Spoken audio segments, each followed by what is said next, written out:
welcome to Fathoms Deep. I'm Daphne Olive. Liz sadly could not be with us today, but I do have an amazing guest. Welcome, Natasha Simonova. Hello. Oh, I'm so happy to have you here. I've been really looking forward to this. So will you tell our listeners a little bit about yourself first, and then I'm going to ask you about Black Sail stuff. Sure. So I am a fellow and lecturer in English literature at Exeter College at the University of Oxford. And I teach everything from 1550 to 1830.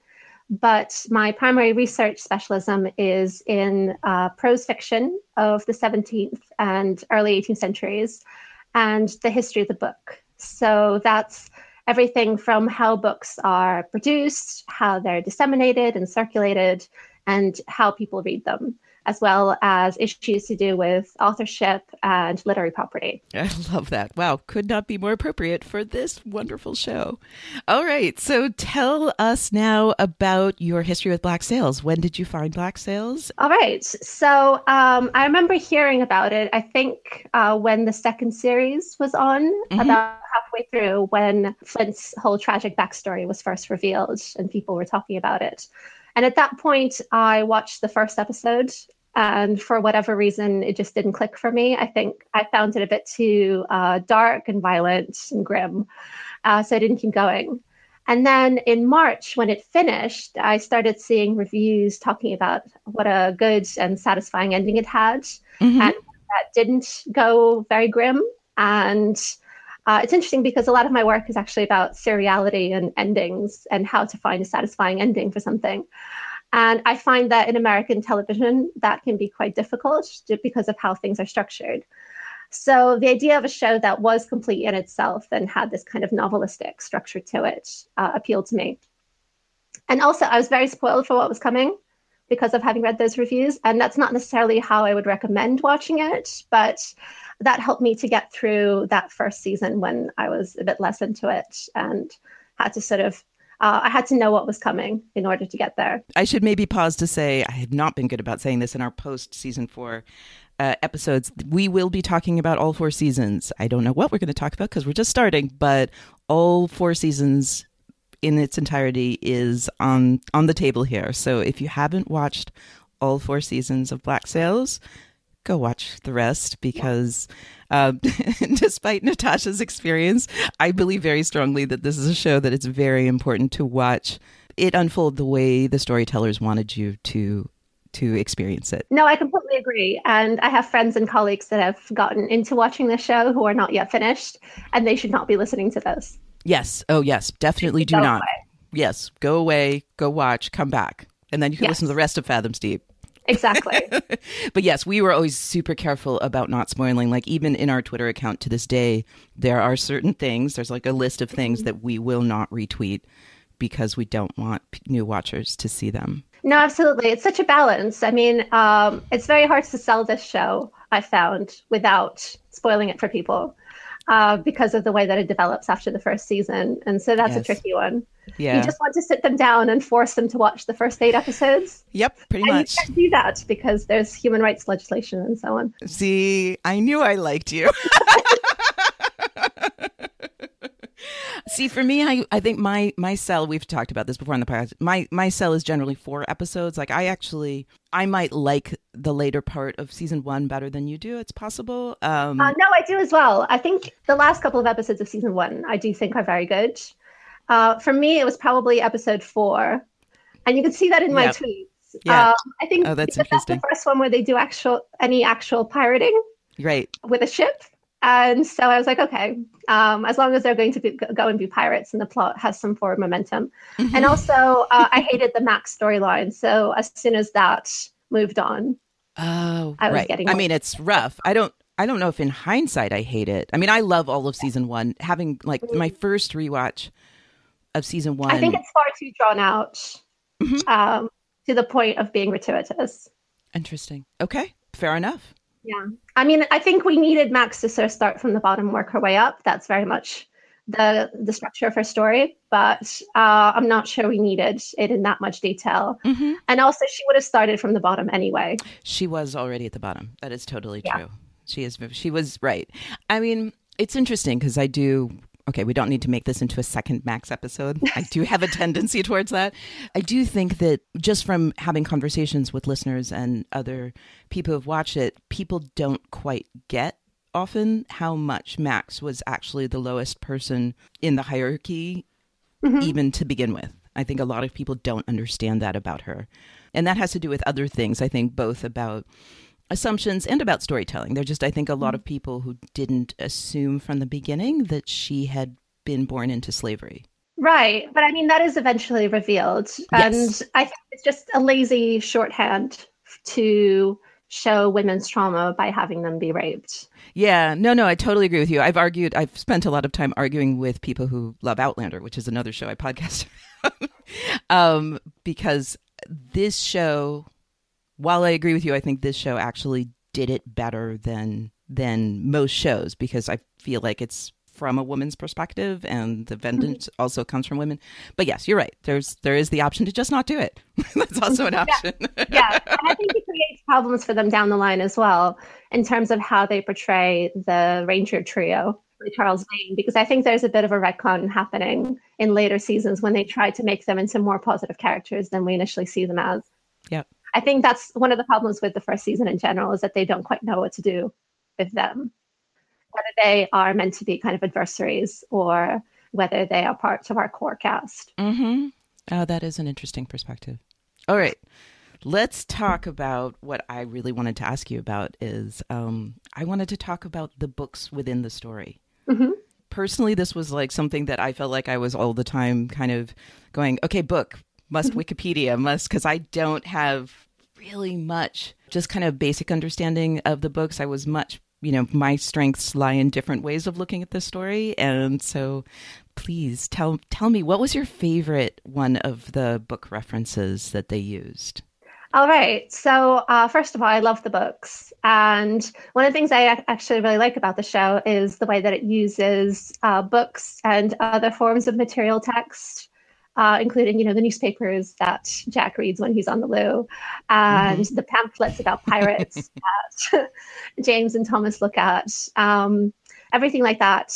Because quite often as a book historian, when I watch historical shows, I end up getting very annoyed about how they do things like letters. And here that wasn't the case at all. I think they're much more accurate in their use of props than they might be in the costumes, for example. So I really appreciated that. And of course, the way the books work within the plot and the many intertextual references that happen, and the way that so many of the characters, particularly Flint, are portrayed in a way that really shows how central these books are to the way that they see themselves. And so it felt like a very literary show for me, and that's one of the things I love about it.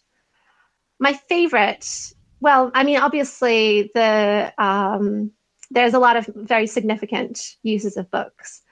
I want to talk about one that I haven't seen examined very much, which is much more of a throwaway reference, and that I might be reading far too much into.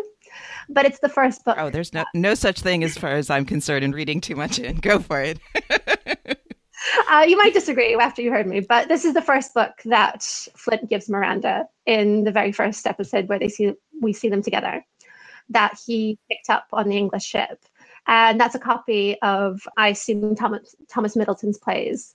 It's this little quarto, and he says, it's Middleton, I thought you might like it. Yep. And obviously, I have a very strong spider sense for early modern drama, so I started thinking about what this could possibly mean. And the problem with it is that the plays that we attribute to Thomas Middleton now are not necessarily the plays that would have been attributed to him in the early 18th century. I don't know what those would have been, but what he's probably most well known for now is his association with the genre of revenge tragedy, and a play that's actually called The Revenger's Tragedy. And so I started thinking about that and whether that was the source of the reference that they used, and the way that Flint's own story could be seen as a kind of revenge tragedy. So revenge tragedy as a genre goes back to ancient Roman times and the work of Seneca, who was a playwright, but he was also a philosopher. He was a Stoic philosopher. So that connects to the other book that's obviously much more obviously important, which is Marcus Aurelius's Meditations, which is a work of Stoic philosophy.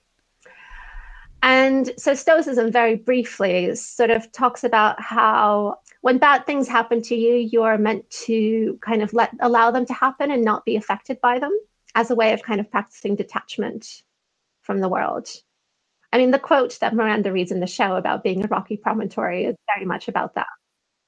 And in Seneca's tragedies, a lot of them are about that kind of outlook on the world coming into conflict with really terrible things happening to you. I mean, in Thyestes, he ends up accidentally eating his own sons, that sort of thing. So how this kind of unimaginable horror conflicts with an outlook which is all about not being affected by horror.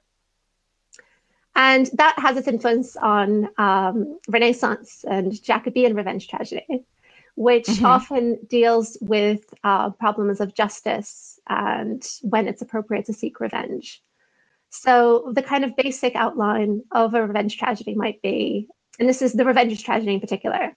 So in the revenge tragedy, the protagonist's beloved dies as a result of refusing the advances of the Duke. And because the Duke is the ruler, that means that you can't seek justice for that through conventional legal means.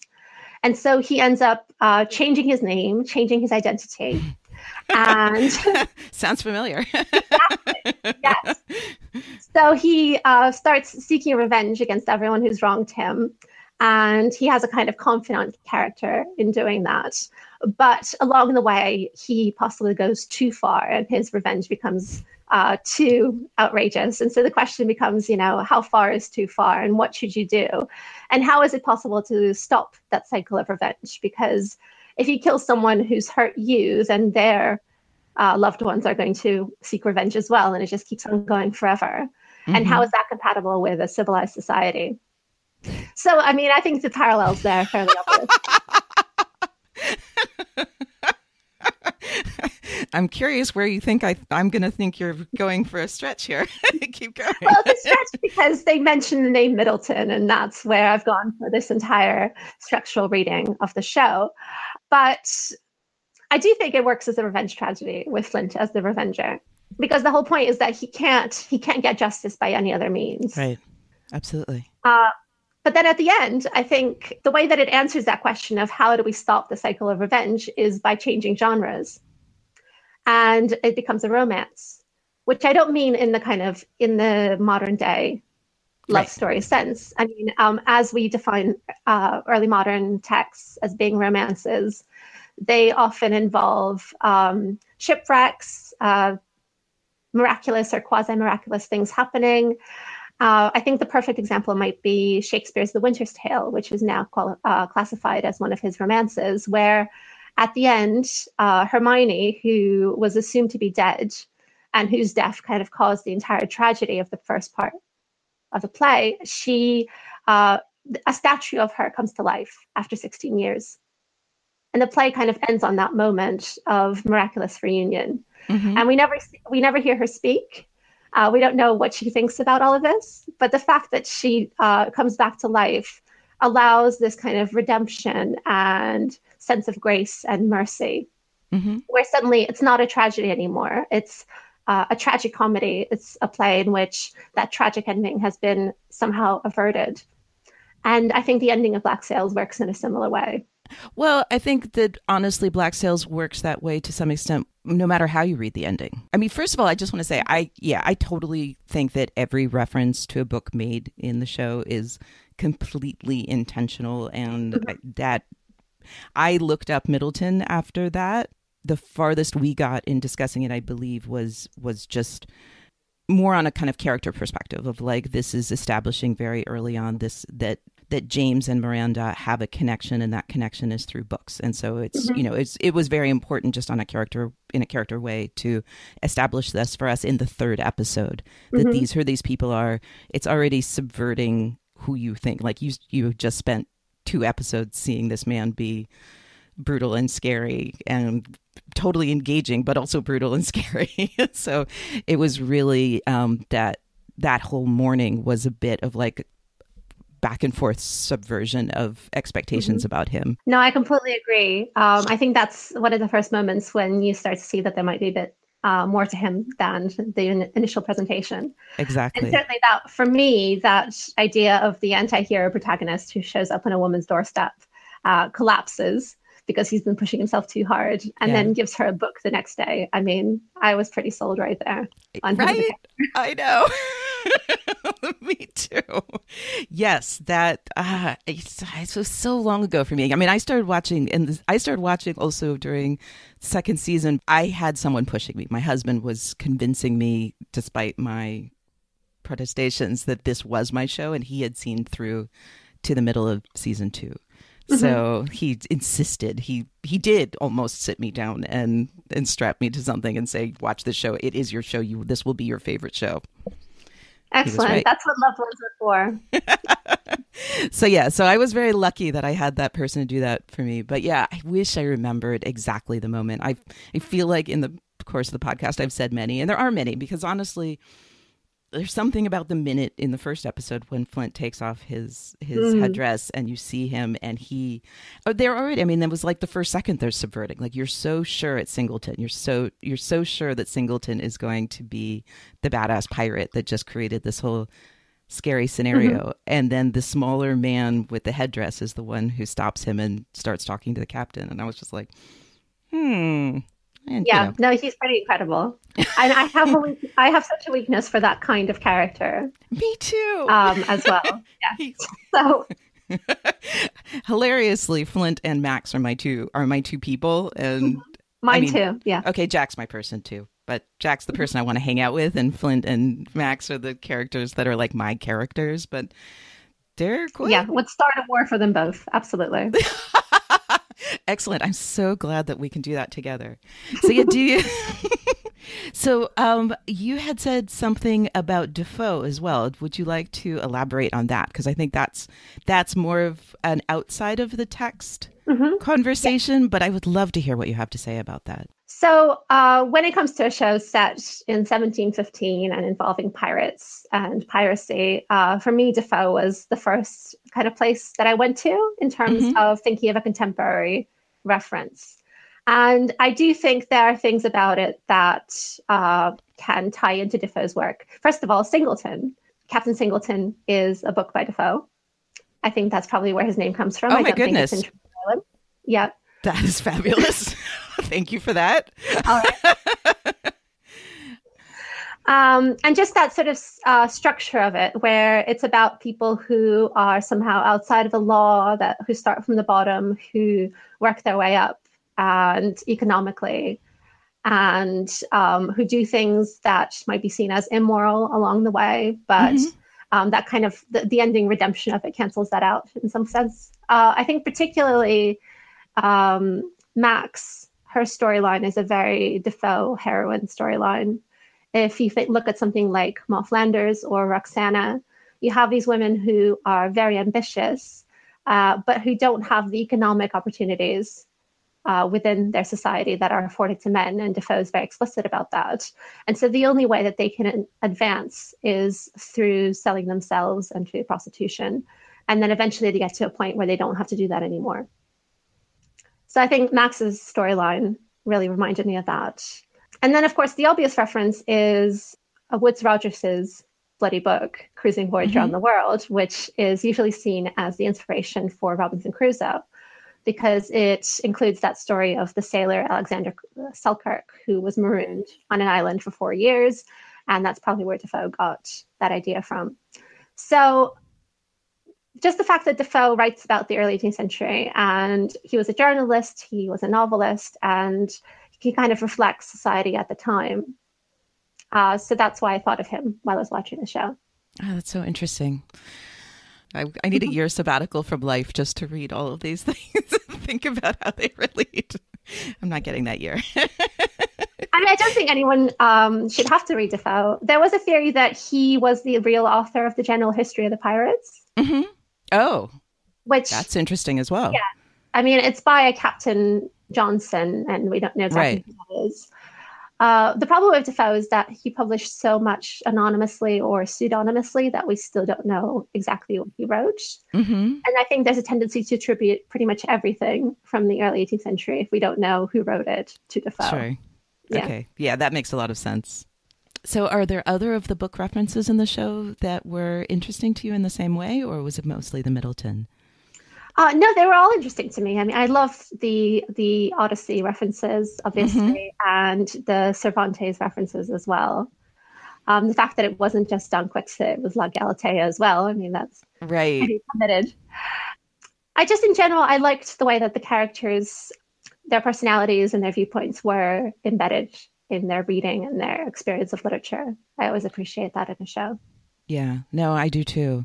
Were there things particularly from literature and philosophy of that period that would have been that you feel would be interesting for people to hear about in relation to kind of the philosophies of Thomas and Miranda? Mm. I mean, I should say that I don't know that much about philosophy. I'm very much dilettante when it comes to Uh-huh. only Fair as much enough. as I need to in order to understand the literature.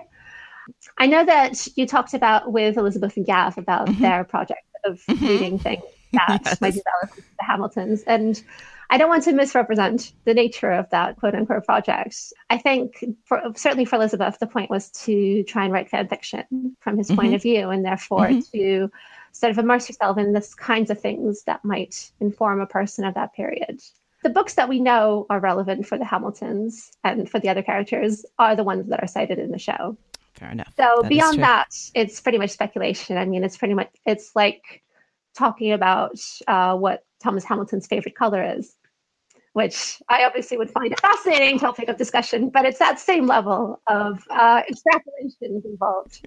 I must say, I never thought about what might be Thomas Hamilton's favorite color. Excellent. I'm glad that's settled. I'm so glad that's settled too. That can go off of my list of mysteries of black sails. That's excellent. Apart from saying that it's all speculation, this is when I start to speculate.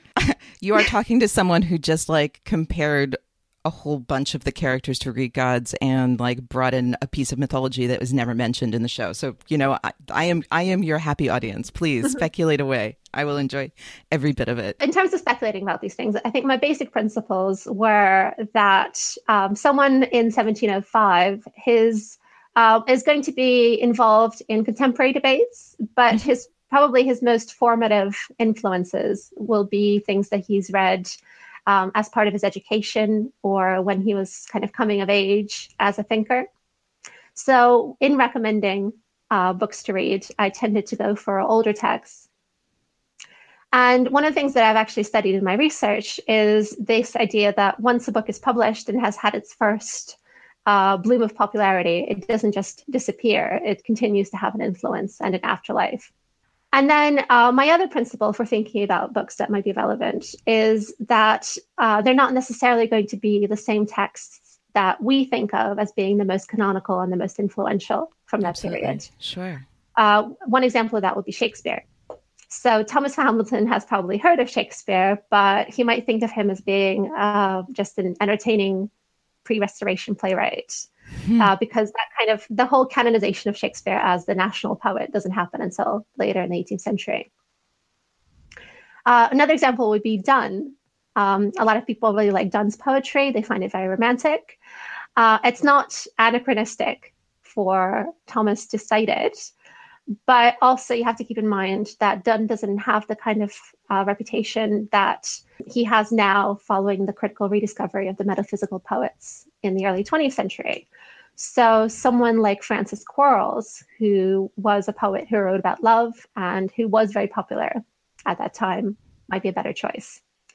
So those were the kind of things that I tried to keep in mind. And then we ran into problems because, of course, I have not read everything that has ever been written in Western literature before 1700.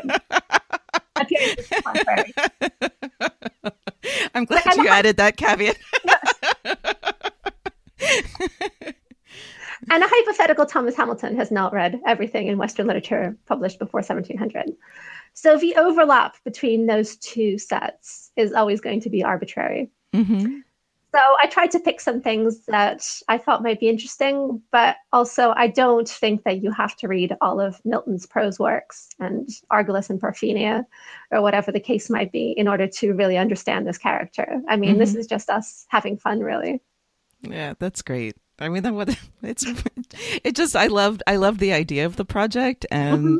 I I don't know. I mean, I think, part of it does speak to the beauty of the show, that it almost feels, I mean, it almost feels like there's pockets throughout the show, depending on what your orientation is to begin with, Mhm. that you could take a pocket. And for me, that's the sign of any good story, is like if things are that engaging that you can come in and pick any part of it and say, okay, this is something that I want to immerse myself in this portion of this larger story. Mhm. I don't know. There's just something very beautiful about that. And I feel like I've spoken to a lot of people, possibly less credentialed sometimes than you to do it, Oh God.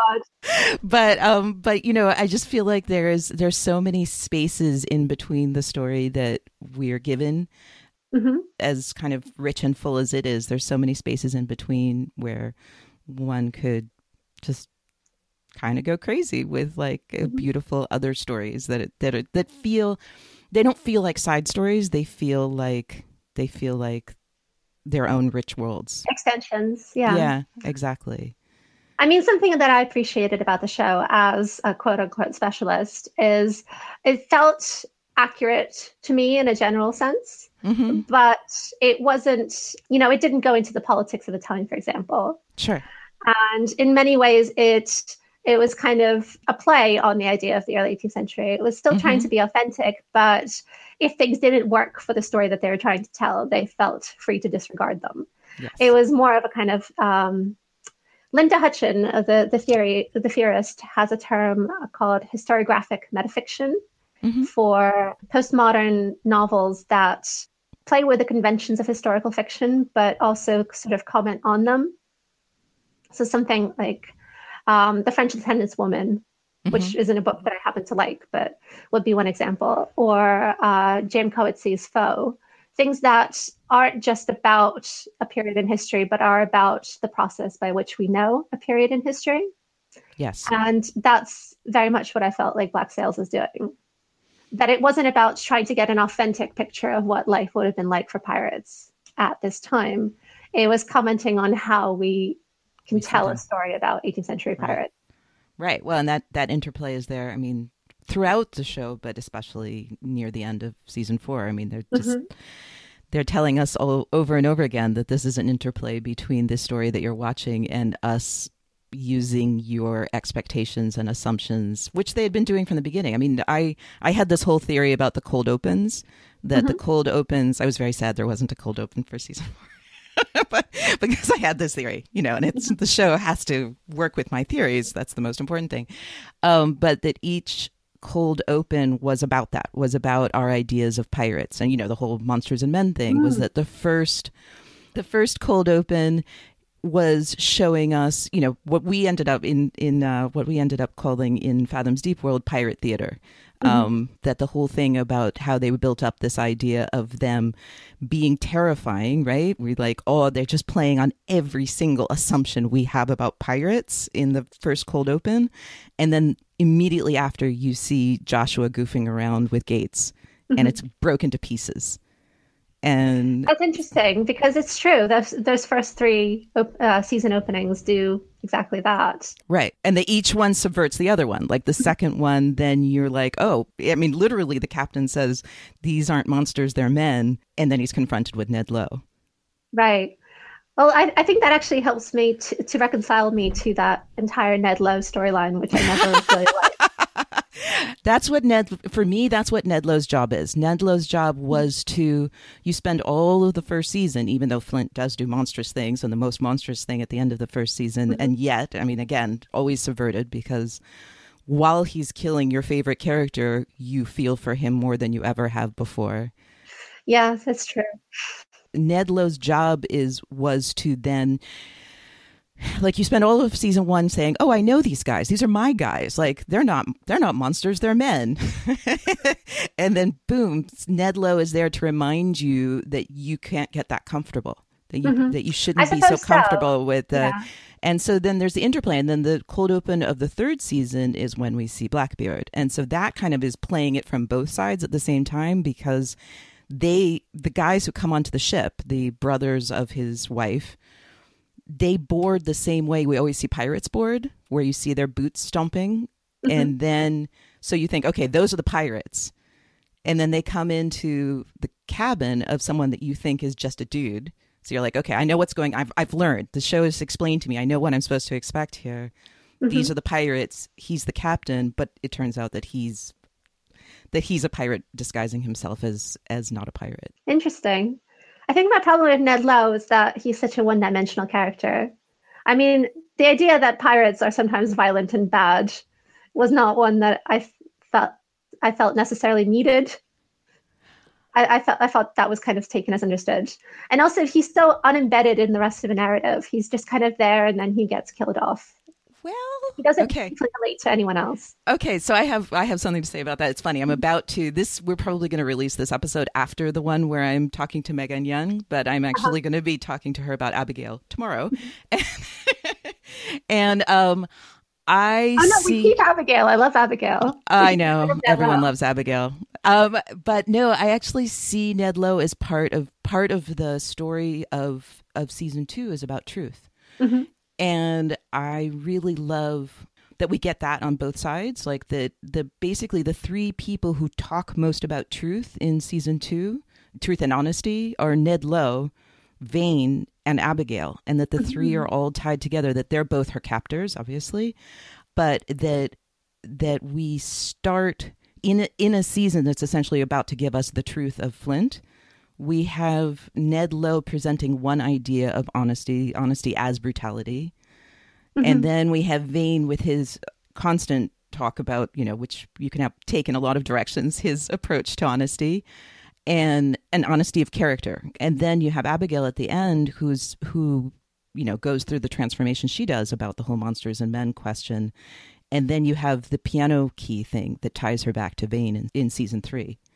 So I feel like Ned Lowe is actually an important part of that conversation. Fair enough. Again, yes, he's not as fleshed out as a lot of characters. I might also just really enjoy, like, there's that one conversation, the one about truth that he has with Eleanor that just, I don't know, I just really, but I do think that he does play a part in a conversation about truth in a season that's about truth. It's interesting that he doesn't have a backstory. I think that's one of the reasons that he doesn't feel fully embedded into it for me. So wait, are you saying the people who don't have backstories aren't fully embedded? Yes, because we have one person who doesn't have a backstory, and that's very important. Silver.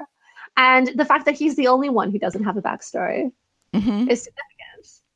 And so Ned Lowe kind of feels like an extra. Well, he is. Yeah. I mean, he is. And we do have a bunch of characters like that. I mean, actually, it's funny. The temporary character that least worked for me is Berenger. And does he have a backstory? I mean, he's got a locket. He does a bit, yeah. He has a locket, yeah. Well, Ned Lowe has, like, the fact that he wasn't the captain. He became the captain because of his honesty. I don't know. Is that more or less than the locket? I'm not really sure. I don't know. I think Ned Lowe Ned Lowe definitely works better for me than Berenger. And partly, it might just honestly be the performance. But the truth thing really gets to me. Like, that for me is is that the number one? No, I don't know if that's the number one theme of season 2. I think it's the one I've been focusing on this week. Because for me, season 2 is in large part, no, maybe it is. That might be, like, between Flint's backstory and Silver. I mean, for me, season 2 for Silver now, like I said, very different things about it before seeing season 4. But for me, season 2 now for Silver, like, his whole process of becoming part of the crew and losing his legs for it actually has to do with honesty now. Because the way I see Silver, I mean, there are many different ways to see Silver's lack of backstory and his relationship to Flint, but kind of the place that Liz and I got with it was that Silver never wanted to run away, that he always wanted community. And so actually that's about him finding his truth as well. That's interesting. I'm not sure that Silver knows what he wants. No, I don't think Silver knows what he wants either. He meaningfully wants anything because he doesn't have a backstory. Right. Yeah. No, I agree with you. He's compelled towards. He doesn't want. He's compelled towards, and that's why. Describing it, yeah. Yeah, that's why it's so interesting that right when he could have run away, the words that made him go address the crew are, "Where else would you matter?" Is that I don't think that, I mean, Silver would obviously at that point say, I don't give a shit about anyone. I just want the gold and run away. But his actions completely go against what he's saying. Hmm. Yeah, I think describing him as compelled is a good way of putting it. He is a difficult character to know, as Yes. Jack says. Yep. And part of that is his kind of metafictional orientation, the fact that as soon as he appears, we know that he is the one tying us to Treasure Island. Yeah. That's where we know him from. So the question becomes, how does this person become the person in Treasure Island? And therefore, we're always seeing him in the process of becoming. He's never really a fully fledged character Nope. in the space of the show. Right. I think you said in your review, I'm going to put a link to Natasha's review of Black Sails in the show notes. Everyone should read it. It really is one of my favorite writings about Black Sails that I've seen. Oh, thanks very much. But I think you did say this, and we kind of ended up saying this also. I think in our roundtable, that somebody had said that basically this is Silver's backstory. This is his backstory. Mm-hmm. Yeah. I mean, that is a fascinating thing, especially with a character that protests so much against what he ends up doing. Like he always basically tells you his motivations are the opposite of what he.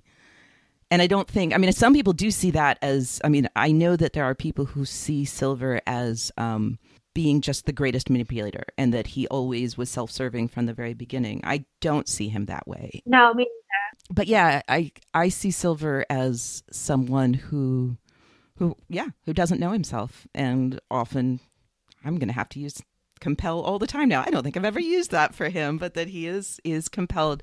But that also has to do with truth, is that we find his actions end up revealing truths about him that just go against his words. I mean, he's... Do we think there are any truths about him? Does he have a core of truth that becomes revealed? Yeah, I believe he does. I think that the core motivation of Silver is wanting to connect with people, like exactly, literally the opposite of what he says. And I think that if you take that thread of whatever his backstory is, but that his backstory disconnected him from people, and so his main motivation throughout is to find connections, even against his own will. And so that he continually sacrifices the things he says he wants for the sake of human connections. That's really interesting. I think you're right. And he's someone who can't exist in a vacuum possibly because he has this kind of inner hollowness, but he can only exist in relation to other people. Right. He needs other people to tell him who he is. Yeah. It's all very tragic. Yeah, I know. It's yes. Well, yeah. Silver's. There's no question that Silver's story is a tragedy, because no matter what, he ends up alone on that hill. I mean, Maddie does approach him, but yeah. I don't know if we ever saw him as alone as when we see him in his last moment of the show. It's interesting. There's I don't know if you've read this. You probably have. A colleague sent me a little fable that Robert Louis Stevenson wrote as a kind of sideline to Treasure Island, possibly when he was working on Treasure Island. And it's Silver and the captain from Treasure Island having a kind of fourth wall breaking discussion where they talk about how they relate to the author and their roles within the story, and that Silver has to be the bad guy because he's just drawn that way. Oh, poor dear. No, I have not. And maybe everyone should go and read this. I think it's a really interesting kind of sideline to the kinds of metafictional and moral relativism things that Black Sails is doing. It's not exactly the same because Black Sails doesn't break the fourth wall. Almost near the end. Very close to at the end, but yeah. Very close to, but not quite. But not quite, yeah. Because it's never that they're doing these things because an author is making them. Right. We're aware that this is a story that is being told, but they never sort of turn towards the camera and... As much as Jack would probably like to. Oh, I know. You could do a soliloquy. Actually, one of the things that bothers me, this is so minor and nitpicky, is whenever there's a fight or a naval battle, the blood or the water always splashes against the camera. And that's a thing that a lot of HBO type shows have been doing recently. I think it's meant to be more immediate and visceral. And I hate it. Right, because because there's you're not aware meant there's to a be a camera. camera. Yes, I don't want that awareness. Yeah. Is it always in this? I feel like there. I mean, I know that when Dufresne bites out that guy's neck, that definitely is one of those times. Like I It feel like I've. happens a lot, particularly if they're kind of start underwater and then go up, and you can Oh, see the water sure. going against the camera. Right. I Right. think it's a deliberate choice, and I don't like it. Interesting. Yeah, I feel like I did not notice how many times. I definitely noticed the Dufresne one because If something annoys me, I will notice it every single time it happens. I will now notice this for every rewatch. So thank you for that. Hopefully it bothers me less than it bothers you because I will now I mean, notice it for sure. I don't want to give the impression that I'm a joyless pedant. I have a friend who is a naval archaeologist, and he couldn't watch the show because he said the naval battles were too inaccurate. Oh. So I think Wow. at that point you were just missing joy in your life. Yeah, I gotta agree. I mean, yes, I'm not. Am I a pedant? No, I don't think I am about anything. I think, but I don't know. I love something or I don't love something. I won't pick like a specific. I have no idea. I can't make generalizations about myself that way. I have no idea. I love this show. Yes. I do have things I don't love about it. I've been vocal about them. I don't know, but I'm also I love to have people change my mind. Like I was so angry with Silver at the end of season 4. I was just super angry with him. I don't like how he treated Maddie. It's that simple. It's terrible. Absolutely. So yeah, so I was very angry with Silver. I spent like yes, this is now documented forever and ever in my podcast that I was just so angry with Silver, and it was just like time and more discussions like kind of opened me up to kind of where the stuff I said just now, which is a place where I have pity for Silver. Like this is a place where I have, and so that's, I don't know, again, part of a great story is that you can, over time, your emotions can evolve. Like I love that we've had listeners write into us and say, I watched it and then I rewatched it 2 years later and I was in a different place in my life and it had completely different meanings for me, or that they saw different characters and that, you know, like characters that they didn't think were important suddenly became extremely important to them. That's really amazing. Absolutely. I mean, that's how art leaves the mark, right? Exactly. And I will say the character for me that I have the most emotional whiplash towards is probably Billy. Oh, okay. Tell me your Billy feelings. Yeah, for the first 2 seasons, he was in my top 5 of characters I would go to war for. That's And so interesting. I've never been that person. Liz was that person. Okay, go. Tell me more. And then I just ended up really turning against him. I think he becomes so blinkered, and it's the fact that he's killing members of his own crew towards the end. So I'm glad that he's on that island. I hope he has a long, hard think about everything he does. I think he will. So tell me, do you feel like, see, for me, I think because I definitely have a tendency to love like gray area characters. I don't like characters. I guess, I mean, I enjoyed Ned Lowe and he's all bad, but I enjoy those, but I just enjoy them in the moment. But I've never had like a real deep in my heart love for characters that seem just good. And I've never felt like, I definitely felt like Billy had more potential for the person he became, but also you could just see it as like, if he lives in a dichotomy of all good and all bad, like whatever his other choice. How did you feel? Like, do you feel like it made sense, or did you feel like it was a character break for him? No, I thought it made sense. I just didn't like him for it. Yeah, well, and it's hard to like him. Yes. And that is another dynamic that I often tend to be drawn towards in fiction, that idea of the anti-hero who isn't interested in making himself understood to his followers, who's very single-minded, and who has one follower who is particularly resistant to going along with what he thinks the plan should be. And so Billy, for me, very much slotted into that role. But then he just goes too far. He does go too far. Yeah. Yeah, it was never much of a problem for me. There's an interesting dynamic. There's a thing that we had started talking about with one of our guests, Andrew Dice, but then Tom Hopper actually kind of continued this idea, was that Billy basically was never as good as as we all thought. And Tom actually called him, because we were talking about Dufresne, Tom called Billy the maker of monsters. Interesting. And if you think about it, you think about the people who were truly inspired by Billy in one way or another. They do go and do horrible things. Although I think that Vane is the argument against that, because I think that Billy was a huge part of Vane's turn. Yeah. And I don't think Vane. I think Vane became much less monstrous. I think Vane became downright inspirational. But yeah, we can tally that up to Billy. Can we tally? No, there were many factors, obviously, in that. And Vane's manifesto beforehand was already like showing that he had expanded his worldview from what I get to what we are and who we are and how I can protect us as a community.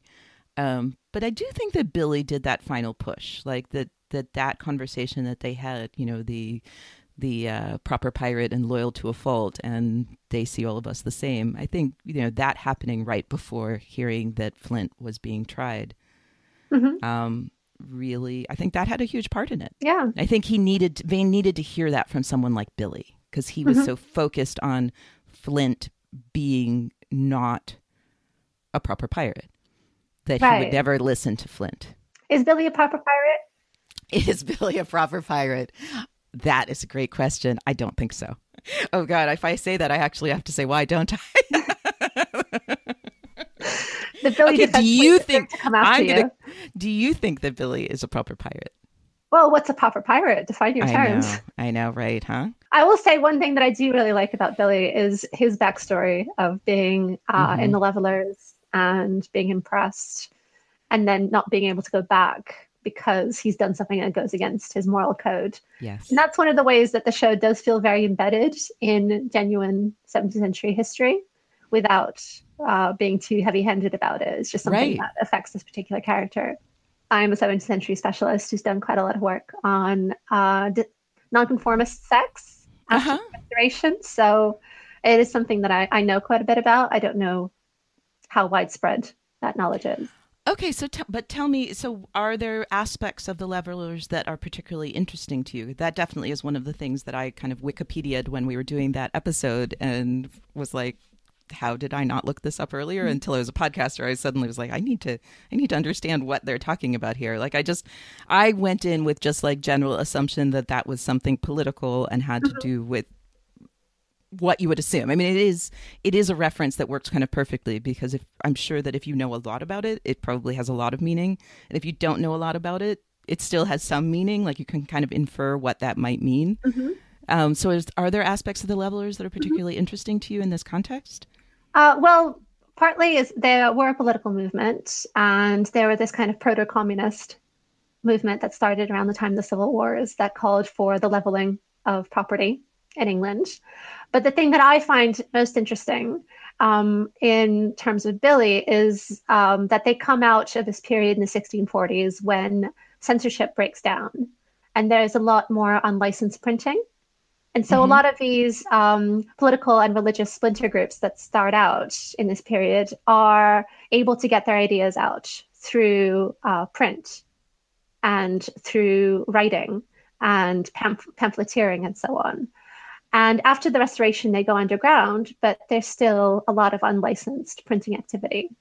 And so the fact that Billy comes out of that he's very familiar with the role of propaganda and censorship and using the written word to communicate your message, that feeds directly into what he does as the leader of the rebellion on Nassau. That's the perfect background for him for that reason. Yeah, that's so interesting. I feel like Billy is a topic that I haven't spent enough time on, but that is really... I'm not that invested in Billy. We don't have to talk about Billy. It's interesting. I don't know if I'm invested in Billy. Again, I enjoyed Billy. I enjoyed Billy like ships, which I was never invested in ships before this show. The fact that Liz loved Billy so much made me see Billy and see ships, but in much stronger and better ways than I had. She loves ships. When you say ships, do you mean relationships or do you mean actual physical ships? I mean tall ships. Actual physical ships, yes. Good. To clarify with no, tall ships. Liz is amongst the people who, like Elizabeth Minkle, like people who just are very, very, very excited about them. And I am now, to some extent. I don't think it will ever reach those levels. I will say personally, I'm very into the aesthetics of tall ships and the pirates and the Age of Sail. I don't know if you're familiar with Patrick O'Brien. Liz and I, on our other podcast, we just podcasted about the movie Master and Commander. But yes, now that's it. I'm sold. So I'm going to read all the books. I have no choice. But the thing about Stephen Maturin in that series is that he's a very brilliant person and who spends his life on board ships after he meets Jack Aubrey, but he never learns anything about ships. He tries very hard. He calls them boats. He knows that there is such a thing as a top gallant and a main brace. He cannot tell you what they are, but anytime he thinks that he's gotten it right, he's incredibly pleased with himself, so no one disabuses him. And that's very much where I'm at in terms of my own knowledge. That is where I am too. No, the funny, I'm laughing also because that's in our new podcast. Sorry, I'm just going to plug that real quickly. Our new podcast is Can I Just Say? And that was our first episode because Master and Commander came up so often in talking about Black Sails. And the funny thing is that I cast each of us that Liz is Jack and that I am Stephen in our relationship. And it's so true. And my favorite line is something terribly nautical and fascinating just happened. And I don't understand it or something like that. But there's do the puns as well. Right. So that was my line. I was like, you just summed up my whole experience with Black Sails, is that I spent a year and a half podcasting about a pirate show and continually called the decks the wrong names and somehow never got that. I'm really good at talking about emotions. I'm very bad at ships. The tall ship style. Exactly. Yes. Okay, so let's talk about other characters. Tell me, who is your character? Definitely Flint, also Max.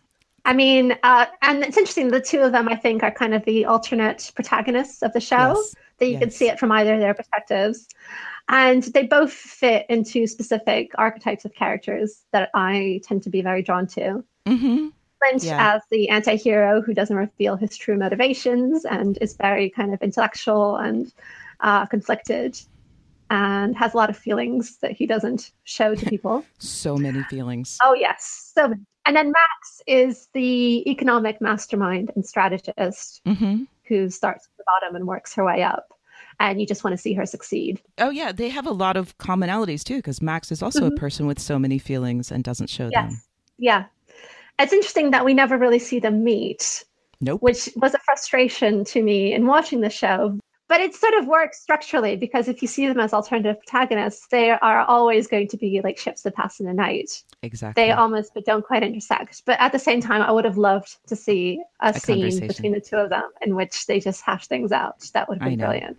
Yes, I would like that too. Although in my eyes, I think the whole show is essentially Flint and Max hashing things out. That's a really good way of looking at it. Yes. But there's also, you can see that the two... What? There was a thing on Tumblr. Oh, the two of them having a conversation? No, it was that scene where when they take Nassau and Flint says, "Have we got Max?" Yep. And someone commented that after all this time of wanting these characters to interact, he's just talking about her like she's a cat. Yeah. Oh, that's it. Did they use the word cat? Wait. Did they actually use the word cat? Because that would be ironic, considering Grandma Guthrie's story later on.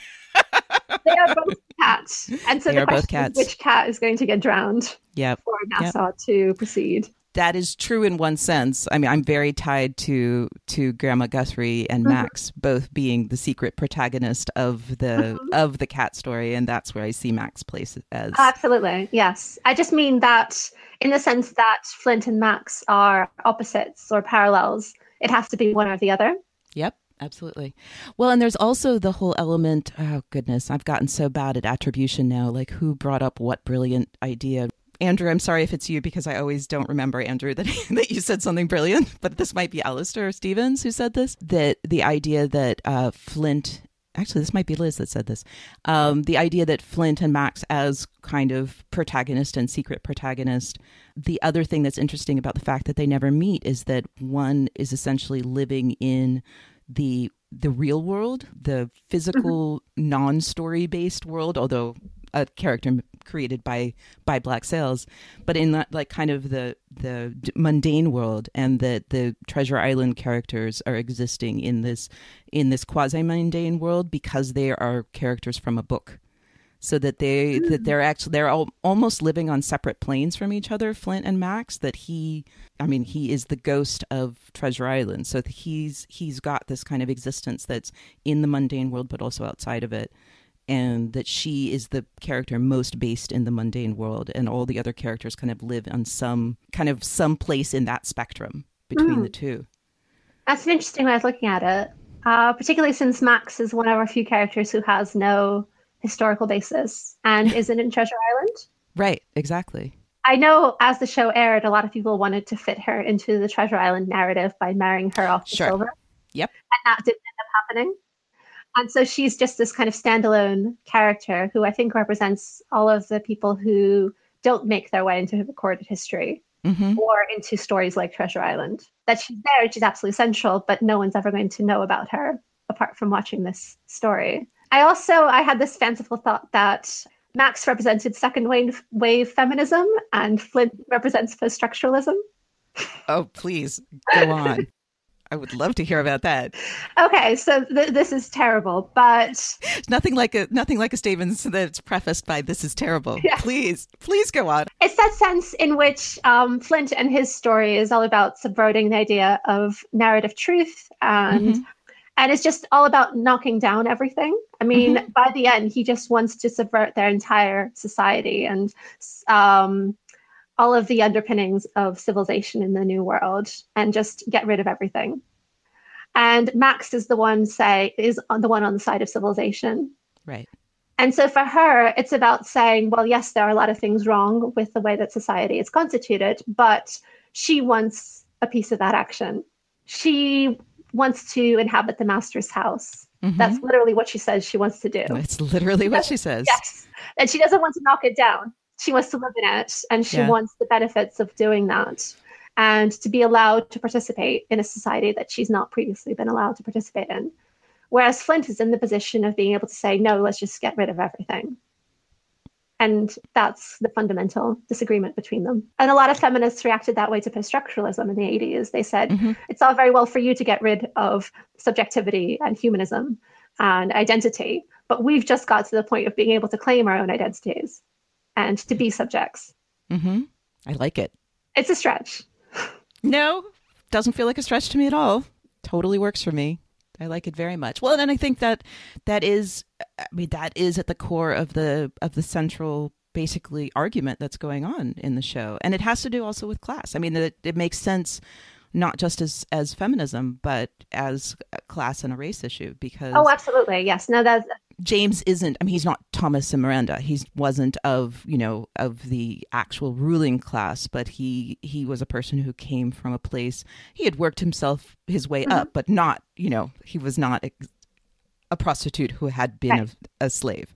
Right. So much easier for him to want to burn everything down than somebody who basically started from ashes and had to figure out how to work her way up. Absolutely. I think that's one of the things the show does so well, is showing those relative levels of privilege, including very explicitly in that carriage scene between Woodes Rogers and Jack, where he literally explains the concept of privilege to him. I love that. While Woodes Rogers is just holding his place in his book with his finger, because he's like, I'm going to get back to this book real soon. Yeah, it's totally true. Oh, goodness. So which character you're the most sympathetic to, or which one you think is the most morally right, is always going to be on that spectrum of which subject position you find the most relatable, I think. And then you have someone like Silver, who is very privileged in a lot of ways, and that's one of the things that allows him to act in the way that he does at the end. Yes, absolutely. Because he doesn't have a dog in this fight. He doesn't have anything really invested. No. Right. Well, he has the one thing, which is Maddie, and he wants to protect her. Exactly. He has that brief moment when he thinks she's dead, and he almost assumes the level of a Black Sails character because he wants to fight a war for her sake, which is what everyone does. But when she turns out not to be dead, he just completely reneges on that. Yep. Yes, he does. Our man Silver. The worst. Oh, now I see you've not gone through that to the other side of feeling sympathy for him. I find him pitiable. Absolutely. I refuse to have Pitiable is a good word. yeah, yes. I refuse to have very strong feelings on Silver one way or the other. I don't think he deserves it. Oh, that's interesting.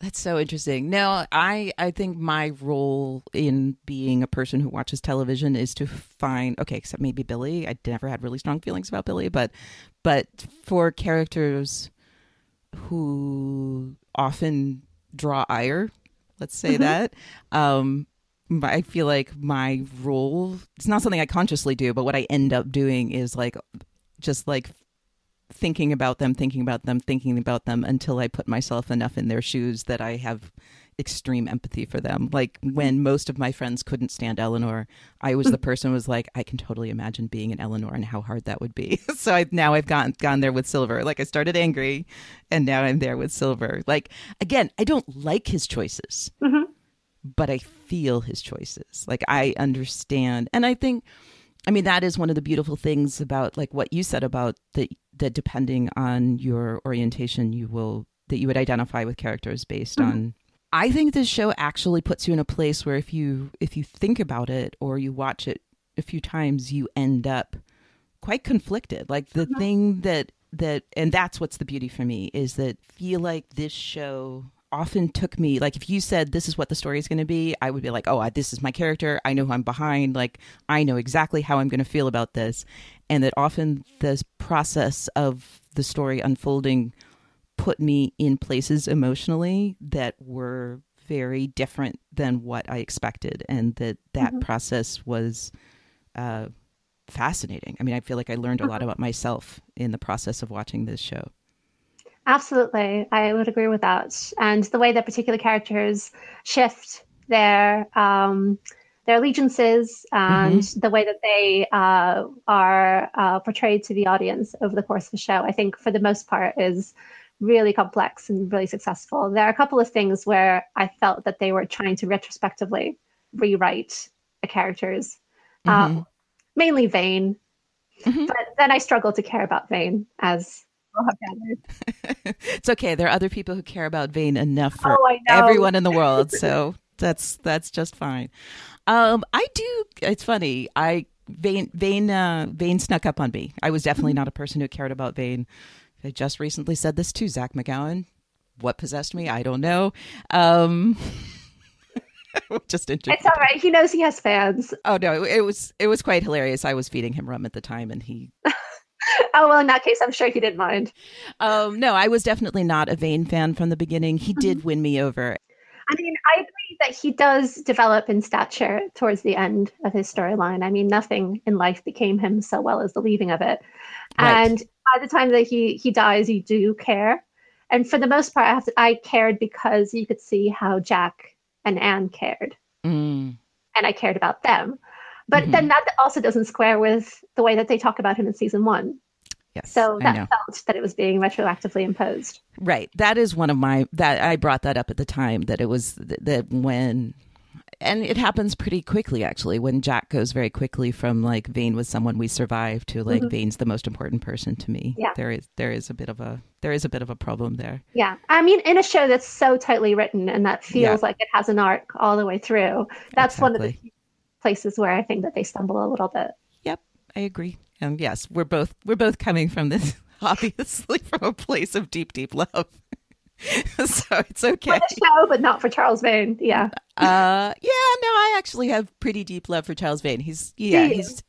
I do actually. I find, and sometimes it's hard for me to separate like where I think a character lies. I mean, this is the same with Ned Lowe, like where I think a character lies thematically and how I feel about, like, Vane is not a character that I watch him and like he tears at every emotion I have, like Max or Flint or Anne. I mean, or a lot of, or Maddie. He doesn't have enough of a journey. Yeah. Does he not have enough of a journey? He doesn't have as much of a journey. I think he does have quite a bit of a journey. I think that Vane works for me more thematically than as a person. And so I have come over the time to kind of like to love some characters deeply because of their thematic importance. And so it's a little hard for me to separate. I mean, again, I just did list you a list, but there are characters that like, I love them with my whole heart and my emotions are so strong when I see them. And they're characters that I love because I think kind of in the map of the meaning of Black Sails in my mind, which is my map and would be different from other people's map. But the way that all maps out in my mind, I see where Vane sits. I also see Vane as very important to understanding Max. I think especially in season 1, the parallels made between them about their relationship to Eleanor and how each one exists in large part in relation to trying to be accepted by Eleanor. So for me, it's hard for me after many rewatches. Like first watch, Vane didn't do anything for me until the end of season 2. And then suddenly like his big turn was like a big deal for me. In rewatches, a lot of my emotions about Vane have to do with Max, I think. And the fact that when she talks to Grandma Guthrie, the way she uses many of his words, I think really bring back that parallel in a really beautiful way. So actually rewatching season 1 after season 4 strengthened how the Max Vane parallel is very important to I think the worldview of the show.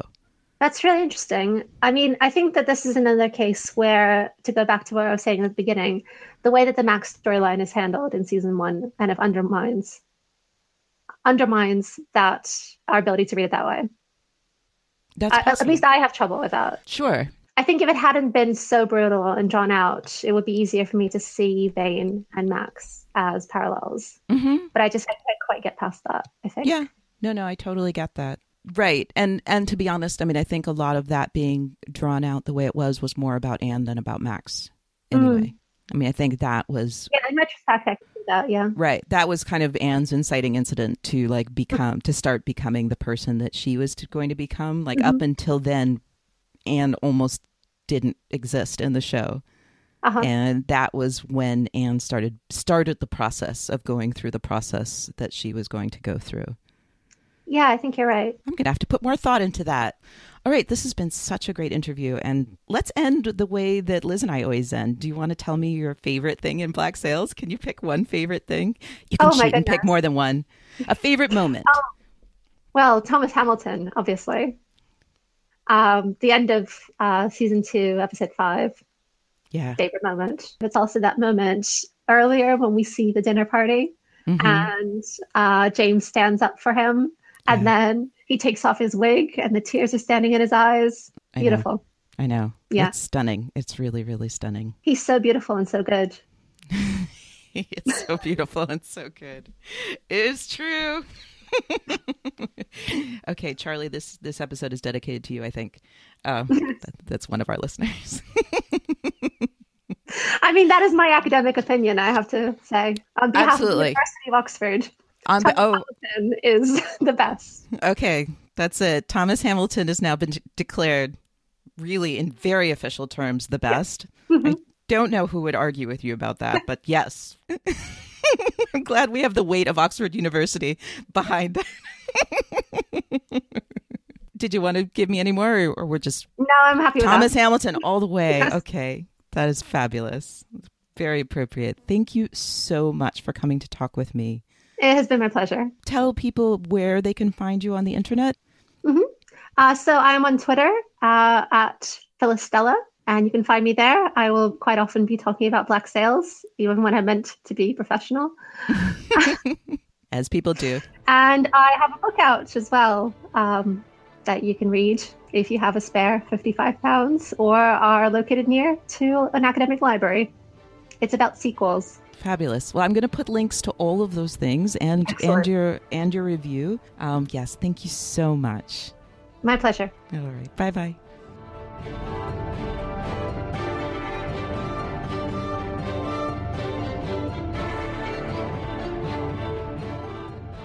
Deep is a Common Room radio production. For more information and access to other programs, please visit us at commonroomradio.com.